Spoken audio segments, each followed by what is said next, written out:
না তোমার আজকে মানে একেবারে শেষ করে রেখে দেবো আমি। আরে বিক্রি হয়ে গেছে, আর দেবে না। লজ্জা করে না? তোমার বাবা ওটা আমাকে আশীর্বাদে দিয়েছিল। ওটা দেবে না। কি দেবে না মানে এটা কি? বিক্রি হয়ে গেছে। দেবে না মানে এটা কি? তো বাচ্চা কেন? চেন নিয়ে আসো আগে।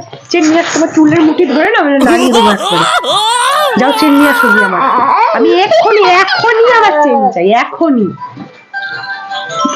কোথা থেকে নিয়ে আসবে তুমি জানো। যা বাবা, কোথায় ভাবলাম যে নতুন খাট নিয়ে আসবে, আনন্দ পাবে। আমার খাটের কোনো দরকার নেই, মেঝে তো শোবো। বড়দের আশীর্বাদের জিনিস ঘর থেকে কেন বেরোবে? যতই বিপদ আসুক। ঠিক বলেছেন। যা বাবা, ওরা জিনিস এভাবে কেউ ঘর থেকে বার করে? ও শখ না, নিজের পয়সায় শখ মেটাও। আমার জিনিসের দিকে তো হাত বাড়াও, হাত না ধরে মুচড়ে দেবো আমি একদম। আমার জিনিসের দিকে নজর দেয়। সকালবেলা বাবা উঠুক,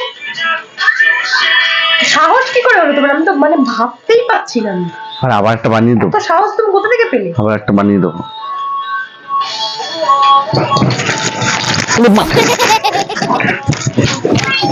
বাচ্চা করো তুমি। লজ্জা করে না তোমার বলতে? দেখবে এখানে বাবাকে নামাবো। আর একটা বানিয়ে দেবো। গোছা গোছা টাকা নিয়ে বসে রয়েছে একেবারে। এখনকার দিনে একটা শোনাচ্ছেন বানানো